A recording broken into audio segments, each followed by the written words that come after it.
सुनना मेरी बात। ठीक है, तो जनरल फॉर्मूला हमने करा था a plus N minus one into D.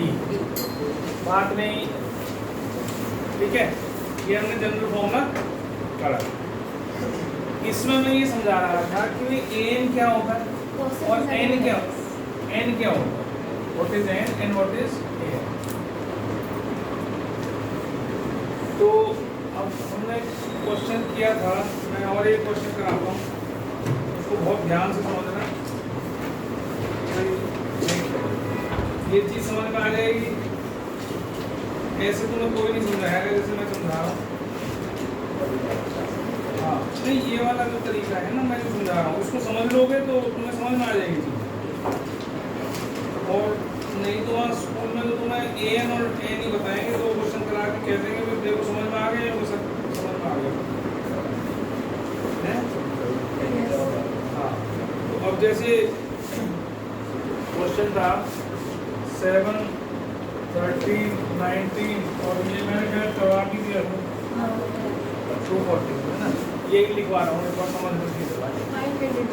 अब आपसे कहा जाएगा कि ये कितना डिफरेंस है, 6 का डिफरेंस। तो इससे पहले क्या आया होगा, 235 आया होगा। तो मैं ये समझा रहा था, वो कह रहा है कि विच टर्म इज 235, कौन से नंबर की टर्म है। जो तुम्हें दिख रहा है सेकंड लास्ट टर्म है, लेकिन नंबर क्या है उसका। मैं ये समझा रहा था कि मान लो तुम लोग बच्चे बैठे हो और किसी का नाम नहीं पता मुझे, मैं कहूँगी इधर से दूसरा वाला बच्चा, पोजीशन तो पता है इसकी, है ना, मतलब इसका एड्रेस पता है मुझे, एड्रेस तो पता है, कौन है ये नहीं पता। ठीक है, तो अगर तो तुम्हें ये पता लगाना है कि भी कौन है, तब तो ए एन पता लगाओ। और अगर तुम्हें ये पता लगाना हो कि कौन है, अब जैसे मैं कहूँ कि ए एन ए 12 मान लो, 12, तो 12 तो उसका एड्रेस है, 12वें नंबर पर कौन है भाई, 12वें नंबर पर कौन बच्चा बैठा हुआ है ना, 12वें नंबर पर। और ये तो है उसका एड्रेस, दिस इज एड्रेस। और A12 है वो बंदा, 12 नंबर पे कौन बैठा, जैसे मैं कह रहा हूँ सेकंड नंबर पे 7वीं बैठा, ठीक है। तो पोजीशन इसकी पता है मुझे, मैं इसका नाम बता सकता हूँ। तो एन इज दैट पर्सन जो उस एड्रेस पे बैठा है, और an is that address.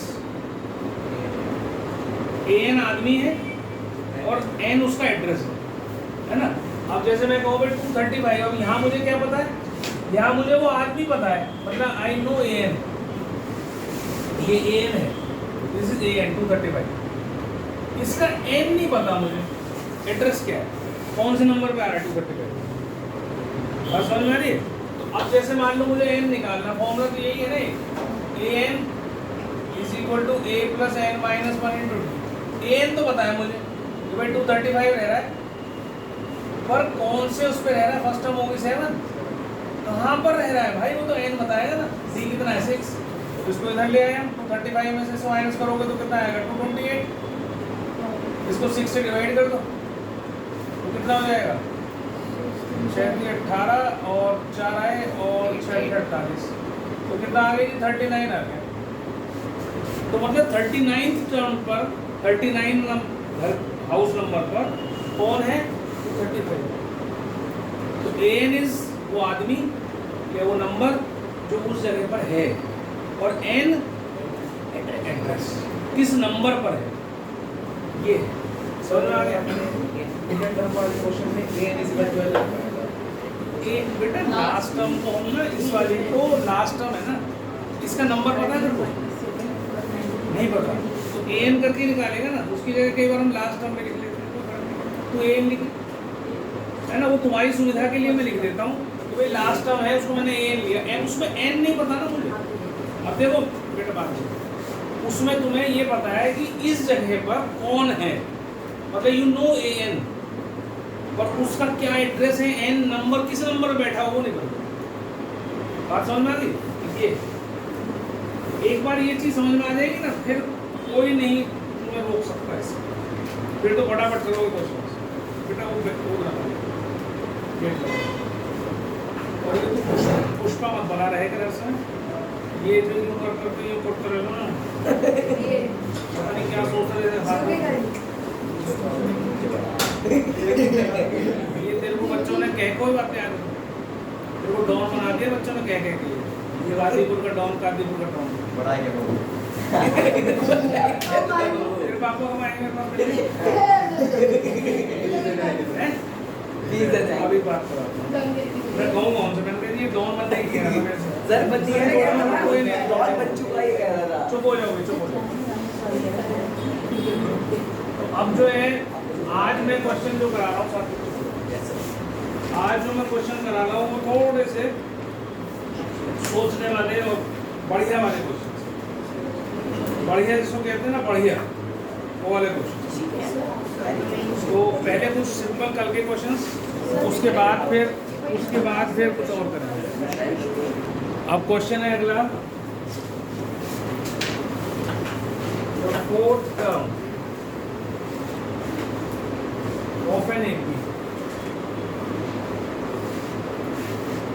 is 3 times the first and the 7th term exceeds twice the 3rd term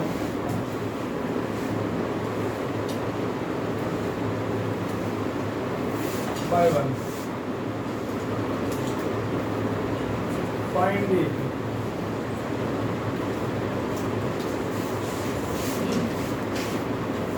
क्या इक्वेशन बनेगी फोर्थ टर्म लिख लो ये 3 टाइम्स द फर्स्ट तो यही है फर्स्ट इज 8 तो पहले इसे सॉल्व कर लो इसे सॉल्व कर लो ये प्लस 3d इससे ये लिखनी सबको आ गई इससे ये लिखनी सबको आ गई बेटा बात नहीं तो कल वीडियो में देंगे। तो an का फॉर्मूला होता है a plus n minus 1 into मतलब वीडियो नहीं देखोगे तो कुछ समझ में नहीं आएगा। ये सोच के आया करो प्रोजेक्ट हो ना हो अगली क्लास में मैं लेके नहीं बैठूंगा इसीलिए वीडियो डालूंगा ठीक है। आज लास्ट बार कह रहा हूँ a4 का मतलब है a प्लस 3d क्यों है क्योंकि यहाँ तुमने क्या रख दिया 4 इसलिए क्या कर दिया 4 ये क्या बन गया a प्लस 3 यहाँ पर 3a के बराबर इन सबको उधर ले जाओ या इसको उधर ले जाओ तो 3d किसके बराबर हो जाएगा 3a माइनस a 2a तो पहला रिलेशन तो आपके पास यही आ गया this is your first relation. उसके बाद उसने क्या कहा है 7th टर्म a7 एक्सीड्स इसका मतलब ये बड़ा होना चाहिए है ना किससे बड़ा एक्सीड हो रहा है थर्ड टर्म से कितने से exceeds twice the third term इसके ट्वाइस से भी ये बड़ा है कितना एक और ज्यादा बड़ा जो थर्ड टर्म है 7th टर्म जो है वो थर्ड टर्म के दुगने से एक ज्यादा है twice the third term plus 1 समझ में आ गया। ये लिखना आना चाहिए तुम्हें ये लिखना अगर आ गया तो क्वेश्चन कोई नहीं हटेगा भाई 2-4 क्वेश्चन इसके ऐसे हैं उनकी प्रैक्टिस करनी है अच्छे से है ना।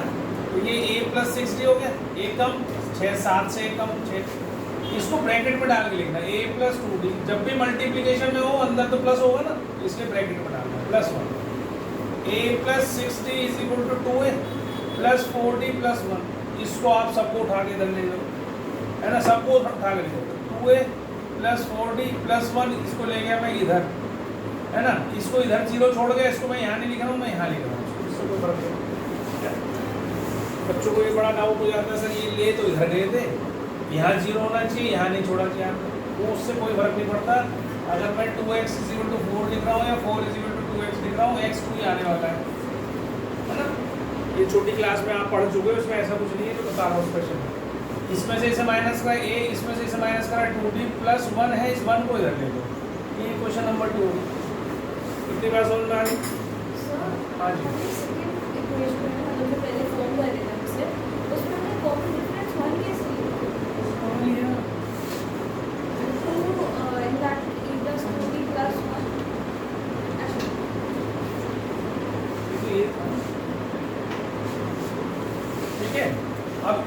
इक्वेशन को आप चाहे तो इसको इन दोनों को सॉल्व करने के लिए या तो आप यूज़ कर लो सब्स्टिट्यूशन मेथड, और सब्स्टिट्यूशन नहीं करना है तो आप एलिमिनेशन कर लो।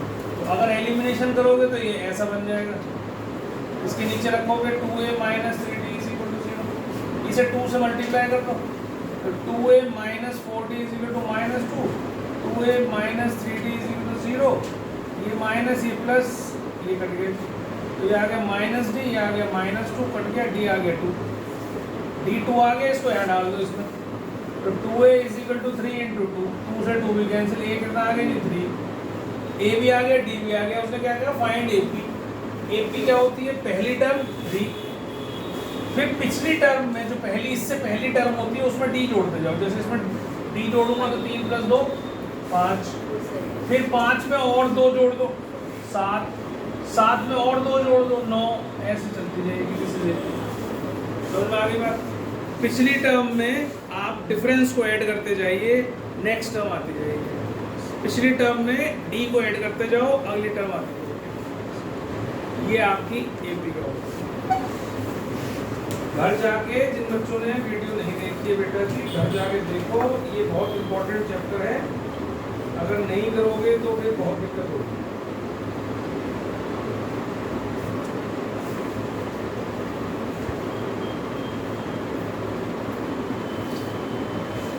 ठीक है, नेक्स्ट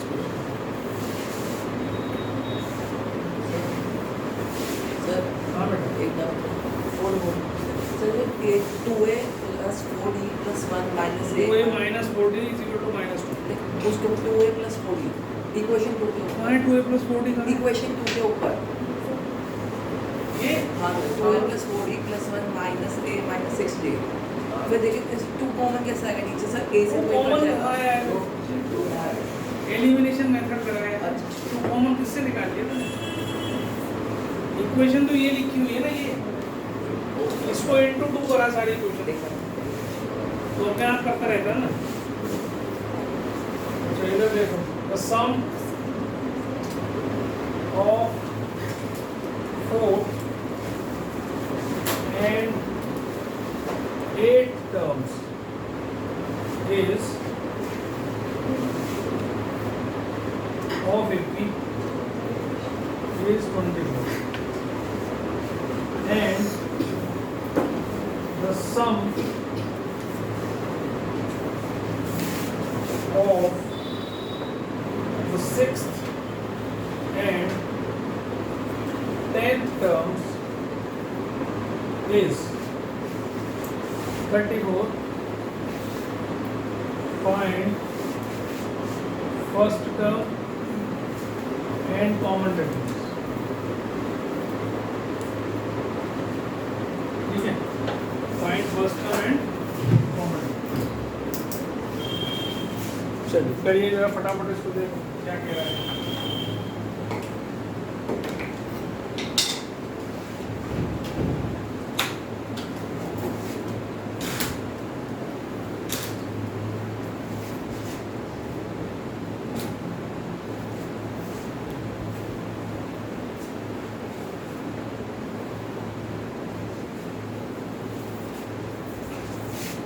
पीछे की लाइट जलाओ, वो लोग पीछे की लाइट नीचे करिए करिए, शाबाश। टर्म का सम दे रखा है आपको, क्या नहीं समझ में आ रहा है? अगला करने को, अगर ये नहीं आ रहा तो मैं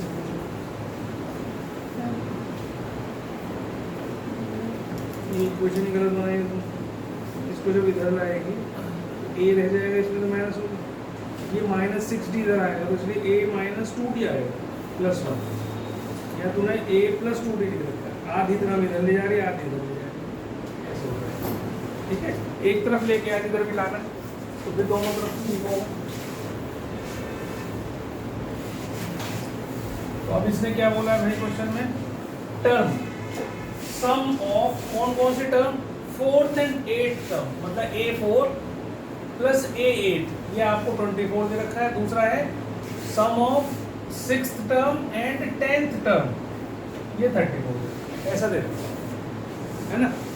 तो इनको खोल दो, तो ये हो गया जी a plus 3d, fourth term क्या होगी a प्लस 3d, और ये क्या होगी a प्लस 7d, ये 24, तो इससे 2a प्लस 10d, ये आ गई 24। अब 2 कॉमन निकाल सकते हो, a plus 5d is equal to 24, 2 से ये कट गया 12 आ गया, a प्लस 5d कितना हो गया 12 हो गया, फर्स्ट इक्वेशन आ गई।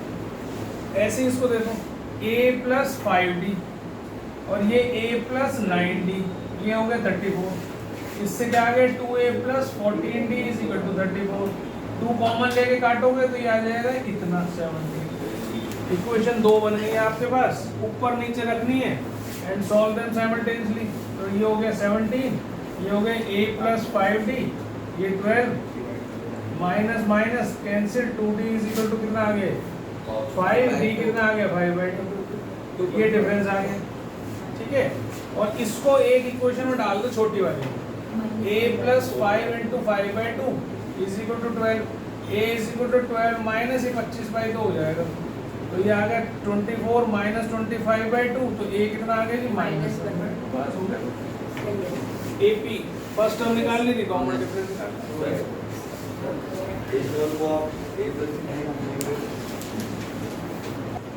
सबसे बड़ी बात। अब सुनना, ये क्वेश्चन बहुत इंपॉर्टेंट है। If the mth term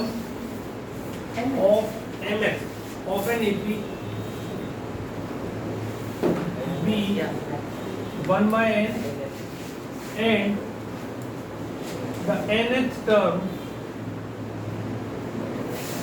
be 1/m, then show that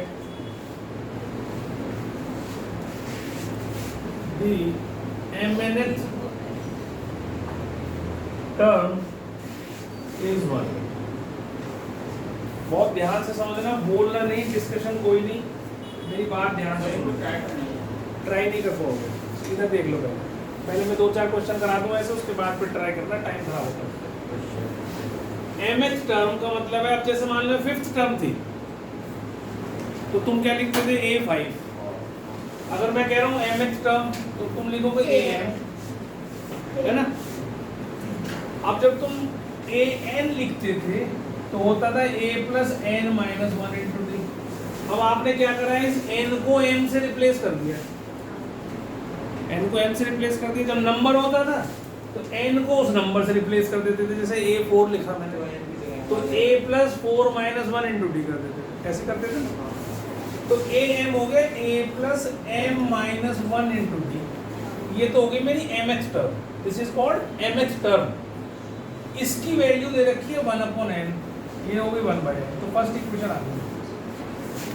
और ऐसे ही nth टर्म दे रखी है a प्लस, ये तो होती है जनरल टर्म की फॉर्मूला, ये nth टर्म, ये कितना दे रखा है 1/n, ये दूसरी इक्वेशन। समझ में आ गई, इतनी बात समझ में आ गई सबको? Yes sir. आ गई पक्का, सबको समझ में आ गई? अब इनको ऊपर नीचे रखो और सॉल्व करो, इसको ऐड सब्ट्रैक्ट कर दिया। अब ध्यान से समझना, इसमें से मैंने इसको सब्ट्रैक्ट किया है, d तो देखो दोनों में कॉमन ही है, खोलना खालना नहीं, d को कॉमन निकाल लो, दिस माइनस दिस, और ये 1/n माइनस 1/m। अब इसको जब खोलोगे आप तो अंदर का साइन चेंज हो जाएगा, ये कैंसिल हो जाएगा, और इसका एलसीएम m इंटू n, दो अलग अलग नंबर है, कॉमन कुछ है नहीं, तो इसलिए m इंटू n। अब ये इधर मल्टीप्लाई, ये इधर मल्टीप्लाई, हमेशा ऐसे होगा, ये हो गया। अब यहाँ क्या है, m minus n into d is equal to m minus n upon mn, ये कैंसिल हो गया क्योंकि इसके नीचे जाएगा, तो d कितना आ गया 1/m। ये बात समझ में आई सबको? यहाँ तक कोई डाउट? सबको समझ में आ गया? अब d की वैल्यू 1 में डाल दो किसी में भी, जो आपका मन करे। अब इसमें भी ऑप्शन है आपके पास, a plus m minus 1 into 1/m डाल दिया आपने, इज इक्वल टू 1/m। एक तरीका तो ये है कि सारे को उठा के इधर ले जाओ और एलसीएम ले लो, ठीक है। एक तरीका कि हम क्या करें, 1/n minus m minus n upon mn ऐसे लिख लूँगा, ठीक है। इसके बाद इसका एलसीएम लूँगा, n तो कॉमन ही है, एक बार लिखूंगा, बाकी बचा हुआ लिखूंगा mn ही आएगा इसका एलसीएम। अब जब यहाँ इससे इसको कट करूँगा तो क्या बचेगा, m किससे मल्टीप्लाई करूँगा 1 से, तो m माइनस ब्रैकेट बंद कर लो, ब्रैकेट में बंद कर देना। जब बाहर माइनस का साइन हो तो अंदर वाले को जब एलसीएम ले लो तो पुट इट इन ब्रैकेट्स। अगर एलसीएम नहीं लिया है तो आप ऐसे लिख सकते हो, लेकिन जैसी तुम उसको एलसीएम ले लोगे तो ब्रैकेट में बंद कर देना, खास तौर से वहाँ जहाँ पर माइनस हो। अगर प्लस है तो हमें कोई दिक्कत नहीं होगी, लेकिन माइनस में साइन चेंज होने हैं, इसलिए आपको ब्रैकेट में रखना चाहिए। या तो ध्यान रखो इस बात का, लेकिन अक्सर बच्चों ध्यान नहीं रखते, गड़बड़ कर देते। इससे जो काटा आया 1, तो ये तो m माइनस, तो ये m minus m plus 1 upon mn आ गया, तो ये कैंसिल हो गया, ये भी क्या आ गया 1/mn, a भी वही आ गया और d भी वही आ गया। तो एक तो ये तरीका a निकालने का। दूसरा तरीका क्या है, आपके पास ये था जी a plus m minus 1 upon mn, ऐसा था ना, इसको यही बांट दो, m के नीचे mn अलग लिख लो, 1 के नीचे mn अलग लिख लो, लिख सकते हो। यहाँ ये कैंसिल हो गया, तो a अब निकालना है तो क्या करोगे, इसको सबको उधर ले जाओगे, तो पहला तो 1/n, फिर ये वाला प्लस हो गया 1/mn, और फिर ये 1/n बचा है, ये भी जाएगा माइनस 1/n, ये कैंसिल हो गया, ये कितना आ गया 1/n। तो आप एलसीएम लेके कर लो चाहे ऐसे कर लो, वो आपकी मर्जी है, लेकिन आने दोनों चाहिए। ऐसा नहीं है कि एलसीएम लेना नहीं सीखेंगे सर हम, इससे नहीं करेंगे, तो वो गलत है, क्योंकि यहाँ नहीं करोगे तो कहीं और करोगे, फंसोगे नहीं। तो दोनों मेथड्स आपको आने चाहिए। ये आसान लगता है मुझे इसके मुकाबले, है ना, बच्चों के हिसाब से, मुझे तो नहीं, तुम्हारे लिए mn का चक्कर नहीं है, माइनस का चक्कर नहीं है, सीधा सीधा हो जाता है उधर जाके। तो a भी आ गया, d भी आ गया, क्या निकालने को बोला है, शो करना है mnth टर्म। mnth टर्म का मतलब क्या हो गया, amn। अब तुमने n की जगह क्या रख दिया, mn रख दिया, ठीक है, तो क्या हो जाएगा a plus mn minus 1 into D.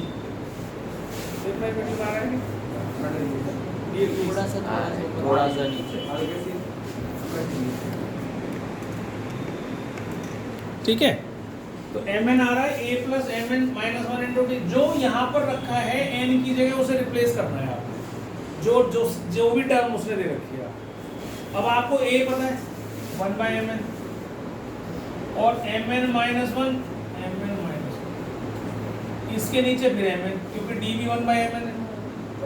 अब क्या करना है, एलसीएम ले लो, 1 प्लस mn माइनस 1 हो गया, एलसीएम ले लूँगा क्योंकि दोनों का सेम ही, तो ऊपर वाले ऐड हो जाएंगे, ये कट गया, mn अपॉन mn कितना हो गया, ये भी कट गया, 1 आ गया। आगे बात समझ, तो यही प्रूव करना था हमें, show that the mnth term is 1। अब ये जितने क्वेश्चन करा रहा हूँ बोर्ड पॉइंट ऑफ व्यू से बहुत बहुत बहुत ज़्यादा इंपॉर्टेंट है, एग्जाम में सबसे ज़्यादा यही आते हैं, शायद इस बार भी ऐसा ही क्वेश्चन आया है बोर्ड में mn वाले टर्म्स, ठीक है। तो जितने मैं क्वेश्चंस कराऊंगा आपको आता है सब कुछ। pth टर्म, अब ap दे रखा है आपको, वो कितने दे रखा q, और qth टर्म मतलब aq ये दे रखा है आपको p। जैसे तुम्हें दे रखा हो 5th term is this, 8th term is this, find a and d, है ना, या उसने कहा प्रूव दैट nth टर्म, तो प्रूव क्या है, nth टर्म का मतलब है an, ये p plus q minus n आपको प्रूव करना है, मतलब इसका आंसर निकलेगा p plus q minus n। तो ap क्या होगी, a plus p minus 1 into D, जो नंबर यहाँ है उसके नीचे माइनस 1 इंटू डी, ये किसके बराबर, q के बराबर। फॉर्मूला क्या था, nth टर्म का फॉर्मूला क्या होता है, a plus n minus 1 into D. अब जब मैंने pth टर्म कहा है तो n की जगह p डाल दूंगा, qth टर्म कहा है तो n की जगह q डाल दूंगा, a plus q minus 1 into D, ये किसके बराबर है जी, p के बराबर दे रखा है तो qth टर्म इसकी। अब दोनों को ऊपर नीचे रखो, माइनस माइनस माइनस से कट गया, तो इसमें से d कॉमन आएगा, अंदर आएगा p माइनस 1 और अंदर का साइन चेंज कर देगा, कर देगा कि नहीं, तो ये q माइनस p, ये कैंसिल हो गया, तो p माइनस q और इधर है q माइनस p, तो आप माइनस कॉमन निकालो, आपको समझा रखा है भाई, अगर q माइनस p और p माइनस q में क्या अंतर है, यहाँ से माइनस बाहर निकालो, ये कैंसिल कर दो, d कितना आ गया आपका माइनस 1 आ गया। अब इसको एक इक्वेशन में डाल लो, चाहे इसमें चाहे इसमें, वो आपकी मर्जी है, d की जगह माइनस 1 डाल दो, a plus p minus 1 into minus 1 is equal to q, ऊपर वाले में डाल देगा, इसे खोलो जरा, ये इस माइनस को जब सारे को उठा के इधर ले जाओगे हो गया, तो ये हो जाएगा, ये माइनस की वजह से कैसे लिखोगे आप, इसको ऐसे लिखोगे ना, ऐसे लिखोगे नहीं, ये minus into plus is minus, सारे उठाओ उधर ले जाओ, ये कितना हो जाएगा p plus Q minus one, ये सारा जाएगा उधर प्लस हो जाएगा, p माइनस वन पॉजिटिव हो जाएगा तो p प्लस क्यू माइनस, आपको जैसे ले जाना है वैसे ले जाना, अलग अलग तरीके से बच्चे ले जाते हैं, खोल के ले जाते हैं, कोई पूरा नहीं ले जाना भैया ब्रैकेट खोल लो उसको उधर ले जाओ, a भी आ गया d भी आ गया, आपको nth टर्म निकालनी है, a n निकालना है आपने, तो a plus n minus one into D, अब a क्या है आपका ये p plus Q minus one bracket में डाल दो, n माइनस वन, डी क्या है आपका माइनस वन, सब कुछ खोल दो, p plus Q minus one, ये माइनस से multiply minus n minus minus plus, ये कैंसिल हो गया, आपका आंसर आ गया, देखो ये हो गया हैंस प्रूफ। आगे बात समझ में, देख लो, नहीं समझ में आई है आप पूछ सकते हैं। पेन को आपको उठाना नहीं है, फिर सिर्फ समझना है, क्योंकि ये एक ऐसा क्वेश्चन है जिसकी हेल्प से कई सारे क्वेश्चन सॉल्व होंगे आपके, इसकी हेल्प से कई सारे क्वेश्चन सॉल्व होंगे। बेटा रख दे पेन नीचे, मैं समझ गया तो आप रख, ध्यान से समझ, हाँ समझ रहे इसको ध्यान से। m times the mth term, mth term क्या ये m times is equal to n times the nth term, ऐसा दे रखा है, दिस इज गिवन, है ना। जैसे मैं लिख दूं 5 times the fifth term is equal to 4 times the fourth term, ऐसे लिख दूंगा, ये और ये सेम है ना। मैं लिख दूं 5 times the fifth term is equal to 4 times the fourth term, और मैं ये कह दूं शो दैट इसका और इसका सम मतलब 9th टर्म इज 0, तो भी यही बनेगा। देखो ध्यान से समझ लो, अगर मैं कहूँ 4 times the fourth term 5 times the fifth term, या 5 times the fifth term 4 times the fourth, ये दो नंबर सेम होने चाहिए, तो इन दोनों का जो सम वाली टर्म होगी मतलब 9th टर्म, वो 0 आएगी हमेशा। अब यहाँ से कुछ भी लिख दूँ मैं, यहाँ पे मैं लिख दूँ 6 times the sixth term is equal to 5 times the fifth term, तो आप क्या शो करोगे 11th टर्म इज 0। ये हर क्वेश्चन में होगी, हर टाइप में होगी, तो नंबर जब दिख जाता है तुम्हें तो बहुत आसान हो जाता है, झटपट कर देते हो, क्योंकि नंबर की तो उसमें कोई फॉर्मूला नहीं होता है, अलजेब्रा नहीं होती, सीधा नंबर होता है, ऊपर नीचे का टकाटकी टक्कर के साथ। यहाँ आ जाता है मामला खराब हो जाता है ना। यहाँ सबसे पहला मामला क्या खराब होता है, बच्चे के दिमाग में सबसे पहले ब्लॉक आ जाता है, ये कैसे होगा, बस यही खत्म। तो आपको किसी भी क्वेश्चन को एम और एन वाली टर्म्स में या किसी भी टर्म में आ रही है उसे देख के नंबर के अलावा आपको डरना नहीं है। पहली बात ये सोचो कि ये वही क्वेश्चन है जो मैं अब तक नंबरों के लिए कर रहा हूँ, वही सारे रूल्स लगेंगे इसके अंदर जो नंबरों में लगते हैं, इसके अलावा नहीं लगेगा, कुछ एक्स्ट्रा नहीं है इसके अंदर, और वो सब कुछ आपने पढ़ा हुआ है, ये सबसे अच्छी बात है ना। अब हम क्या करेंगे, m times the mth term मतलब a plus m minus one into D, ये तो अब आपको लिखना आ ही गया। n times the nth term, ये भी आपको लिखना आ गया। अभी भी नहीं किसी को आया तो अभी भी बोल दो, अब वो आ गया पक्का, ये तो समझ में आ गया ना। am कैसे लिखते हैं, an कैसे लिखते हैं, amn कैसे लिखते हैं, आगे समझ में। अब इसको कर लो मल्टीप्लाई, अभी सुन लो, इधर देखो na plus n square minus n into D, यहाँ तक तो समझ में आता है सब, सिंपल मल्टीप्लिकेशन में। अब जो a वाले हैं वो एक तरफ रख लो, d वाले जो हैं वो एक तरफ रख लो, ठीक। तो a वाले ये वाले तो मैं इसको इधर ले आया और इसको उठा के इधर ले गया, ma माइनस na, ऐसे तो कर सकता हूँ। इसको उधर ले जाओ, बेटा मैंने पेन उठाने के लिए मना करा था बच्चे तुझे, इस पेन को नीचे रख दे, नहीं तो मैं पढ़ाऊंगा नहीं, ठीक है। ये मैंने इधर ले लिया और ये मैंने इधर ले लिया। अब इसमें से जो कॉमन आ रहा है वो तो कॉमन ले लिया, पहला काम तो यही करना। इसमें d कॉमन आ रहा है तो ये n square minus n minus m square plus m हो जाएगा, ये d कॉमन निकाला, ब्रैकेट खोल दिया, साइन चेंज होंगे अंदर, इतनी बात समझ में आ जाए। अब इसको तो ऐसे ही रखो, इसमें से ये दोनों स्क्वायर वाले हैं, ये दिख रहा है आपको भाई, ये ऐसे है, और इन दोनों में आप अगर माइनस कॉमन निकाल लो तो ये ऐसे है। इतनी बात समझ में आती है, पक्का। स्क्वायर वाले इकट्ठे कर लिए और जिनकी 1 पावर है उनको इकट्ठा कर दिया था। एक तो बढ़ जाएगा। अब रुक जाएगा। तो इसमें क्या करना है हमने, ये सबसे इम्पोर्टेंट स्टेप है इसका, ये कई क्वेश्चंस में अप्लाई होगा ये वाला स्टेप। तो ये क्या करा मैंने, ये तो ऐसे ही रखा, इसको दो हिस्सों में ब्रेक कर दिया, n माइनस m और n प्लस m, और यहाँ भी n माइनस m है, ये d। n माइनस m मैंने कॉमन निकाल दिया, देखो यहाँ भी है यहाँ भी, तो यहाँ क्या बचा, n plus m minus 1 into d, है ना, a इंटू m माइनस 1। ये बात समझ में आती है सबको? समझ में आ गई नहीं बात? यहाँ तक अच्छे से आ गई समझ में? पक्का?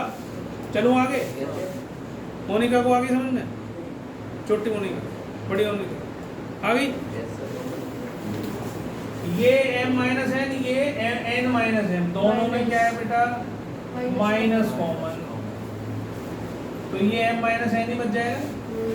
और ये इसको ऐसे लिख लो, m plus n minus 1 into d, ये तो कैंसिल हो जाएगा क्योंकि ये दोनों मल्टीप्लाई हो रहे हैं, इसलिए हो जाएगा कैंसिल, क्योंकि ये दो फैक्टर्स हैं, क्योंकि इसको इसके नीचे ले जाऊंगा फट जाएगा।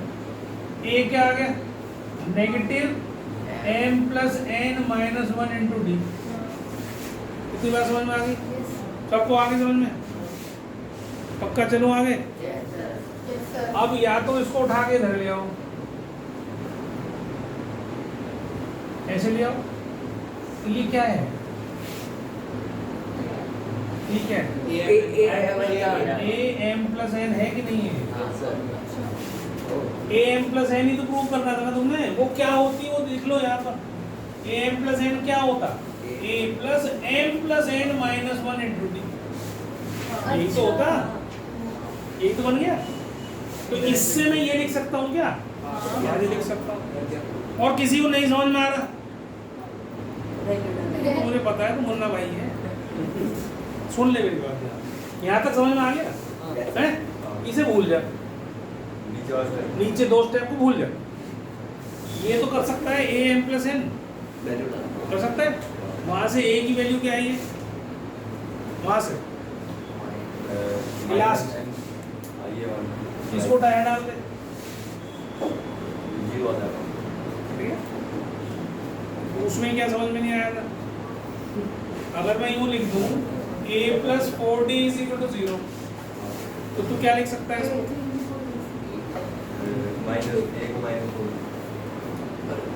इससे ये कौन सी टर्म होगी, a प्लस 4d अगर 0 है तो ये कौन सी टर्म है, इसको कैसे लिख सकता है, ऐसे लिख सकता है क्या,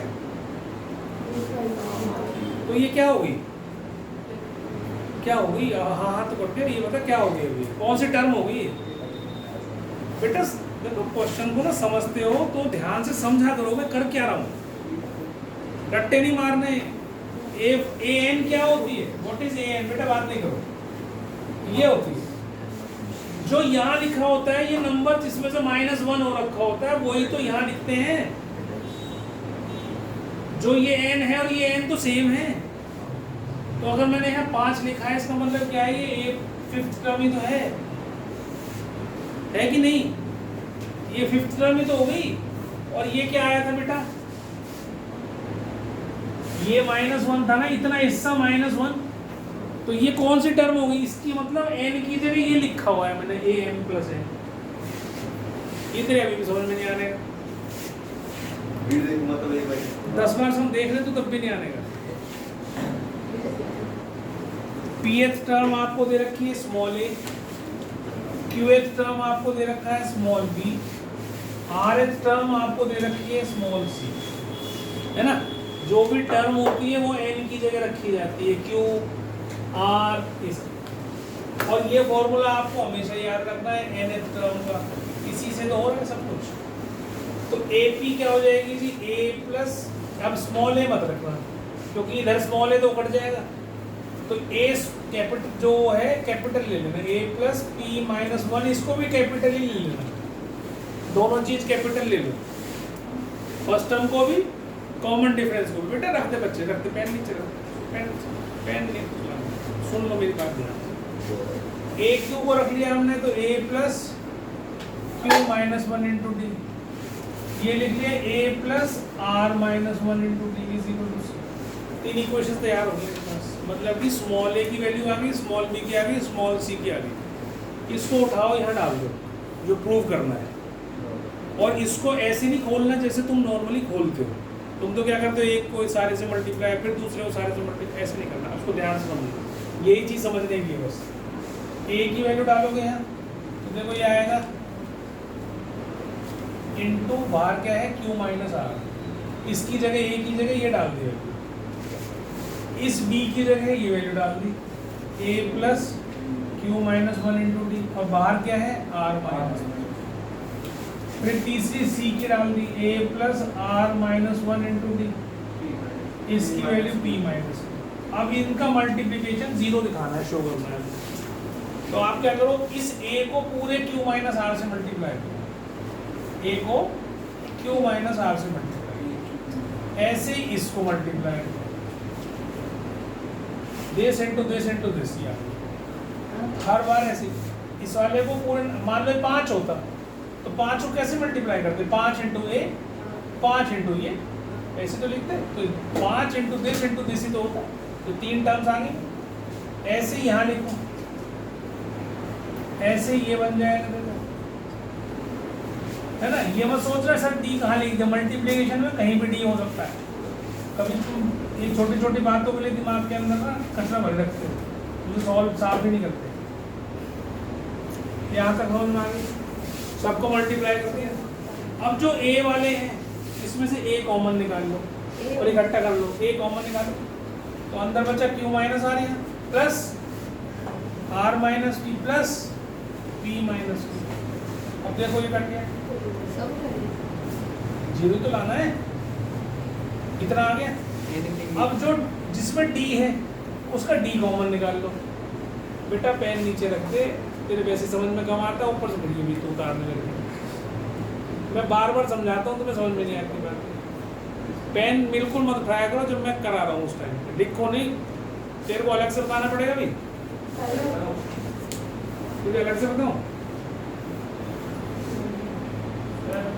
ऑलमोस्ट कर दिया हुआ तो नहीं सर, हो जाएगा टाइम कर ले, पूछो मत फिर से, बताऊंगा नहीं।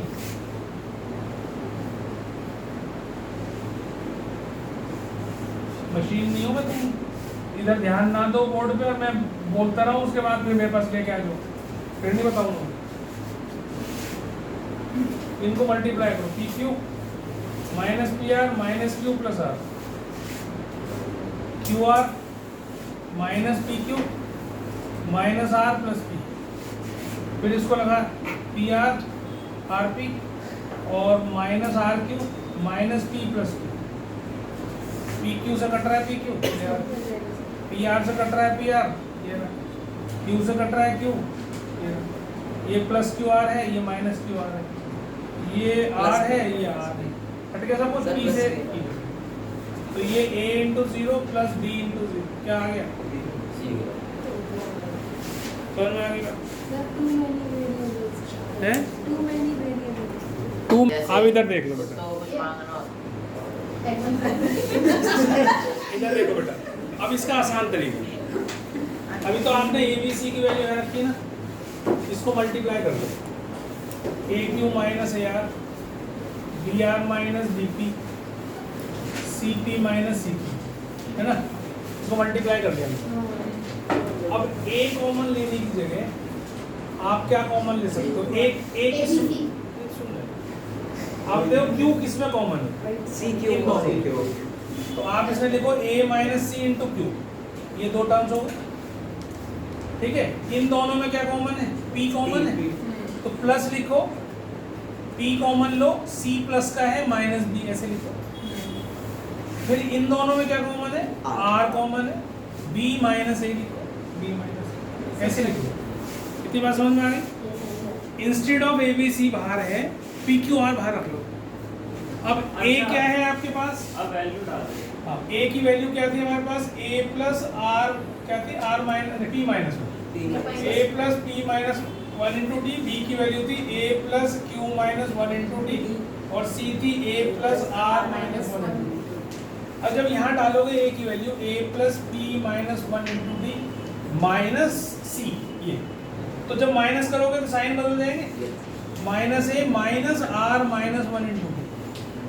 ये क्या डाल दी मैंने, इसकी वैल्यू डाल दी इसकी, इंटू क्यू बाहर रख दी।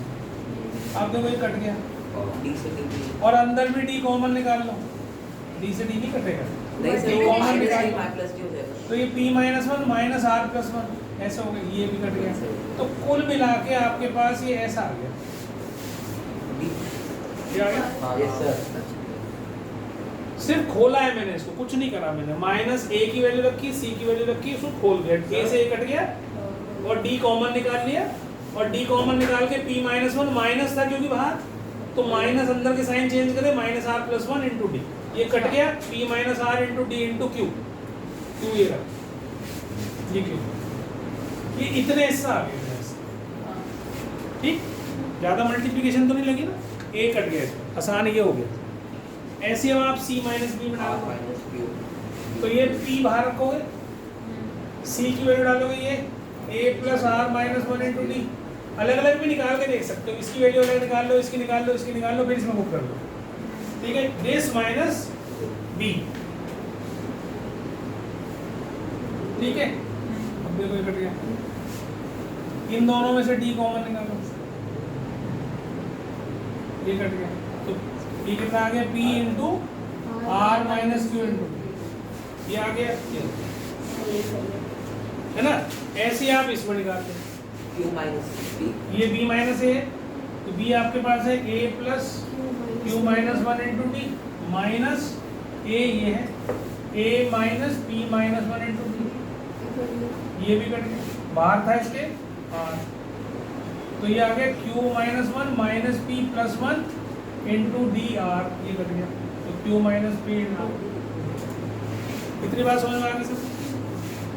इसकी वैल्यू प्लस इसकी वैल्यू प्लस इसकी वैल्यू तो है ही, डी कॉमन आ जाएगा। तो इन सब में डी कॉमन आ रहा है, ये डी कॉमन, Yes, sir. तो डी सब में से कॉमन निकाल लो, इनको मल्टीप्लाई करना आसान है। Yes sir. देखो P are minus are Q, P R minus are Q plus P R, नहीं पी क्यू था, सॉरी मैंने गलत किया, ये था P Q minus are Q plus P are minus P Q plus Q are minus P R. P R देखो P are से P R cut गया, क्यू आर से क्यू आर कट गया, पी क्यू तो पहले की में हो जाएगा। ये टफ हो गया। पहले वाले में थोड़ा सा लिखने में ज़्यादा जाऊंगा, उसको ध्यान से समझना। अब ये देखो रिड्यूसिंग एपी है, दो तरह की एपी होती है, एक होती है इंक्रीजिंग एपी, एक होती है डिक्रीजिंग एपी। अब अगर मैं लिखूँ ऐसे 2 4 6 8, तो ये कैसी है, इंक्रीजिंग एपी। तो इंक्रीजिंग एपी में जो डिफरेंस होता है वो पॉजिटिव होता है। इंक्रीजिंग एपी में, बेटा छोड़ दे, सुन ले, इंक्रीजिंग एपी में जो डिफरेंस है वो पॉजिटिव होता है। और अगर मैं लिखूँ ऐसे 8 6 4 2, तो इसमें आप डिफरेंस देखोगे 6 माइनस 8 माइनस 2, इसमें क्या देखोगे 4 माइनस 2 प्लस 2 प्लस 2, इसमें माइनस 2। तो पहले तो ये समझ लो कि डिक्रीज हो रही है कोई एपी, तो उसका डिफरेंस नेगेटिव होगा, समझ में आ रही बात। और अगर इंक्रीज हो रही है तो जो डिक्रीज हो रही है उसी में नेगेटिव टर्म आएगी। पहले इंक्रीजिंग में कभी नेगेटिव आएगी, इसमें भी नेगेटिव आएगी, ये तो नंबर पॉजिटिव के बढ़ते जाएंगे। 8 के बाद 10 आएगा, 12 आएगा, 14 आएगा, नेगेटिव तो नहीं आएगी। लेकिन इसको ऐसे लिख दिया तो अब से अगली टर्म जाएगी 0, फिर आएगी -2, तो ये पहली नेगेटिव टर्म होगी ना। तो ये बात दिमाग में बैठा लो, जो डिक्रीजिंग एपी है उसमें नेगेटिव टर्म आएगी। अगर पॉजिटिव से शुरू करा तो नेगेटिव आएगी। अगर वो नेगेटिव ही है सारी, तो उसमें तो पूछेगा नहीं तुमसे कि फर्स्ट नेगेटिव टर्म बता दो भाई। अगर उसने पहले ही यहाँ लिख दी -2 -4, और तुमसे ये कहे थोड़ी कहेगा कि भाई फर्स्ट नेगेटिव टर्म बताओ, तुम कह दोगे ये नहीं पहली नेगेटिव टर्म, है ना। तो फिर पहले पॉजिटिव होगी, फिर कहीं नेगेटिव होगी आगे जाके, तब तुमसे पूछेगा बताओ भाई पहली नेगेटिव टर्म कहाँ आएगी, उसके बाद की सारी नेगेटिव ही होंगे। देखो ऐसे तो चले, लेकिन पहली नेगेटिव टर्म तो यही है, फर्स्ट नेगेटिव टर्म। पहले क्वेश्चन को समझना चाहिए, इसलिए मैं इसमें जोर लगा के समझाता हूँ चीज़ को, उसको ध्यान से समझो क्या बता रहे हैं सब, ध्यान से समझो। क्वेश्चन समझ में आने लगेंगे तो उसको पढ़ने, यही भी एक आर्ट है। मैथ करना तो एक, सॉल्व करना तो एक है ही है, उसको सॉल्व जब करोगे जब उस क्वेश्चन को पढ़ना सीख जाओगे, है ना। कंडीशंस जो दे रखी हों उसके हिसाब से उसको पढ़ना सीख जाओगे। यहाँ जब मैं कराता हूँ ना तो बड़ा ध्यान से देखा करो उसको। हमें बहुत आसान लगता है कि भाई इसमें क्या दे तो कर दिया, लेकिन अभी जब बड़ी क्लास में हो रहा होगे, छोटी छोटी चीज़ें जो क्वेश्चन में मेंशन होती हैं वो छूट जाती है, क्वेश्चन गलत हो जाता है उससे ही। ठीक है, अब जब 11th-12th करोगे उसके बाद जेईई मेंस का या नीट का एग्जाम दोगे या सीयूईटी का एग्जाम दोगे, वहाँ एमसीक्यूज आएंगे। अब एमसीक्यू में जब तुम टिक लगाते हो तो एक उसमें तो देखो, अब वहाँ पर ये हो सकता है तुम्हारी समझ में नहीं आने का, इसको ध्यान दे तू बस, जो तेरे को समझा रहा हूँ। अब कहीं तुमने ये लिखा और कहीं ये लिखा, लिखना ये था, लिख दिया ये, भाई ऑप्शन में क्या है, कोई ज़्यादा फर्क थोड़ी है। ये ग्रेटर देन 1 है, ये ग्रेटर देन इक्वल टू 1। अब इसको इंटरवल्स की फॉर्म में लिखा जाता है ऐसे, अब इसको लिखा जाता है ऐसे। अब तुमने मिस कर दिया इस इक्वल टू को, तुम ऐसे पर टिक लगाइए, 0 मिलेगा नहीं, यही तो क्या सेम नहीं है। अभी अगली क्लास में पढ़ाऊंगा, किसी दिन इंटरवल समझा दूंगा, आपको समझ आ जाएगा। इंटरवल का मतलब होता है एक्स की वैल्यू कहाँ से कहाँ तक, that is called interval. Number line सबने पढ़ी हुई है तुम लोगों ने, तो अगर हम नंबर लाइन बनाते हैं और यहाँ 0 लिखते हैं या 1 लिखते हैं या 2 लिखते हैं, अगर मैं कहूँ 1 से बड़ा, 1 से बड़ा, तो 1 से बड़ा इधर जाएगा ना, मतलब कितना भी जा सकता है, बड़े से बड़ा इंफिनिटी तक। और मैं कहूँ 0 से छोटा, तो वो कहाँ तक जा सकता है, माइनस, है ना। तो अगर मैं कहूँ 1 से बड़ा, केवल 1 से बड़ा, तो उसमें 1 इंक्लूडेड नहीं होता है, 2 नहीं, 1.1111 1.0001 हो सकता है। रियल नंबर्स तो इनफाइनाइट होते हैं, दो नंबर्स के बीच में इनफाइनाइट रियल नंबर्स हो सकते हैं, है ना। नेचुरल नंबर बोलूँ तो तुम 1 के बाद 2 से स्टार्ट करो, मेरी बात समझ ना ध्यान से। तो ये जो इंटरवल लिखे जाते हैं ना, इंटरवल, ये इस ओपन इंटरवल कहलाता है, this is called open interval. इसमें ये कोने की चीजें इंक्लूड नहीं होती, जहाँ भी राउंड ब्रैकेट लगा दिया that means 1 is not included, और जिसमें मैंने क्लोज ब्रैकेट लगा दिया इसका मतलब 1 भी इंक्लूडेड है। बात समझ में आई?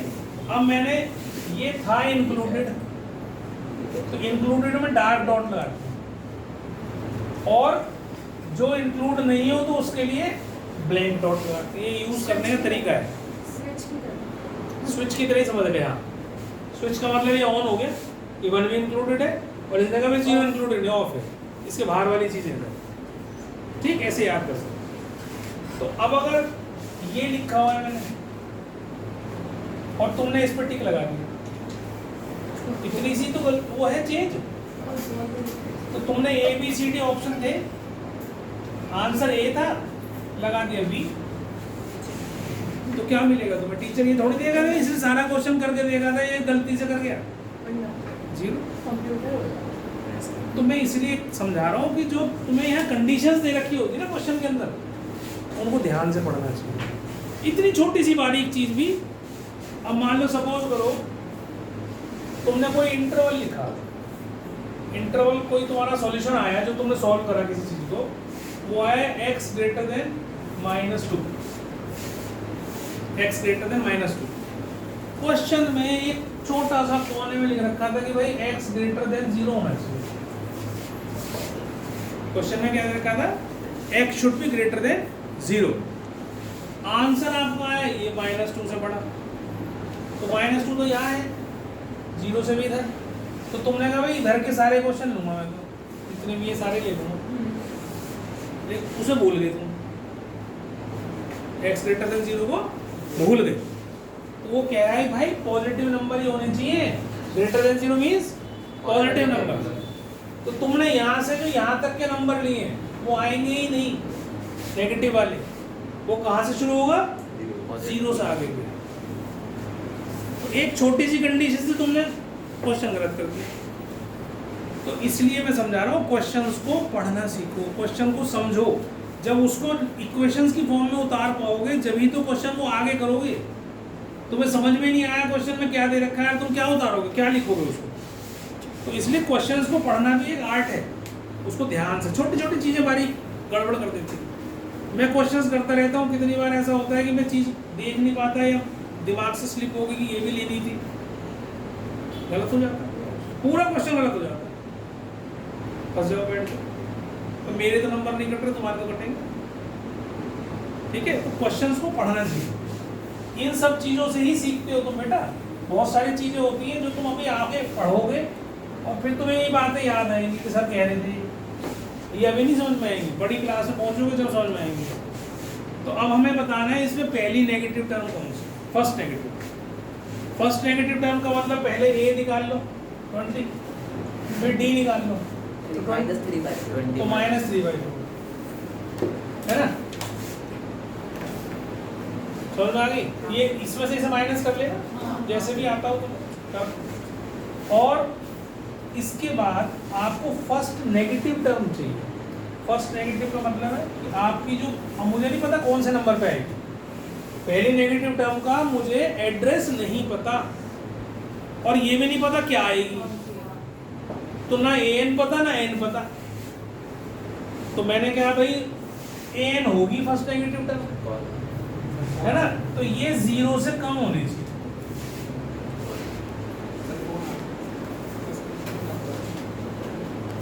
ठीक है, तो ये 0 से कम होनी चाहिए, मतलब नेगेटिव होनी चाहिए। This should be lesser than 0, negative होनी चाहिए। बात समझ में आ रही है मेरी? नेगेटिव का मतलब क्या है? Lesser than 0। नंबर लाइन समझो, नंबर लाइन में 0 से बड़े जो होते हैं नंबर वो पॉजिटिव होते हैं और 0 से छोटे, 0 नहीं, 0 से छोटे नंबर नेगेटिव नंबर कहलाते हैं। 0 नेगेटिव नंबर नहीं होता, न्यूट्रल है वो, ना पॉजिटिव है ना नेगेटिव है, लेकिन उसको हम पॉजिटिव नंबर्स में भी ले सकते हैं। ठीक है, न्यूट्रल है, तुम मत लो उसको, बिल्कुल नहीं लो। तुम पॉजिटिव नंबर है 0 से बड़े और नेगेटिव नंबर है 0 से छोटे। 0 अपने आप में एक अलग नंबर, ना उसके सामने प्लस साइन चलता ना माइनस साइन चलता, ऐसे सब। ठीक, तो अब हमें चाहिए सब लेसर देन 0। an क्या होता है? a plus n minus 1 into ये होता है ना, लेस देन 0। a क्या है 20, n माइनस 1 d कितना, -3/2। ठीक है, अब इसका एलसीएम ले लूँ, ये हो जाएगा 80 minus 3n plus 3/4 less than. Normal solution करा है हमने, कुछ ऐसा नहीं करा जो तुम्हें ये देखने में दिक्कत होगी सर ने क्या कर दिया, ऐसे तो था। ये -3/4 था, आ गया है। अब इसके नीचे तो कुछ भी नहीं है, यहाँ 4 है तो एलसीएम लूँगा ना 4, तो ये 80 हो जाएगा, माइनस इसको होल दूँगा 3, तो ये हो जाएगा 83 माइनस 3, इस 4 को कर लेंगे हम, खत्म, इतना आ गया। अब इसको इधर ले गया 83 एक मिनट, 83 लेस देन 3 है। अब 3 से डिवाइड कर लिया दोनों तरफ, ये कट गया। अब ये 83 मतलब n ग्रेटर देन, जिसकी तरफ मुंह खुला हुआ है वो ग्रेटर, ये छोटा, n बड़ा है इससे, n इज ग्रेटर देन 83/। अब ये कितना आता है 27 पॉइंट समथिंग आएगा, 27 3 81 होता है। ठीक है, तो इसका मतलब n जो है वो 27 से बड़ा होना चाहिए। तो n क्या होता है? Natural number. मैंने पिछली क्लास में बताया था, n नेगेटिव नहीं हो सकता, फ्रैक्शन में नहीं हो सकता, सिर्फ नेचुरल नंबर ही हो सकता है। n is a natural number. तो इससे अगला नेचुरल नंबर क्या होगा? 28, 28 तो होगा। तो इसका मतलब जो 28th नंबर पर टर्म आएगी वो पहली नेगेटिव टर्म है। बात समझ में आ रही है? 28th टर्म पर पहली नेगेटिव टर्म ऐसे कर, 3 का आ गया उसका, इसका 3 -3n + 3, तो 80 में 3 जुड़ेगा तो क्या होगा? वहाँ 80 को कर दिया। हाँ जी बोलो, आप बोलो। सर 27 सर, क्योंकि n should be great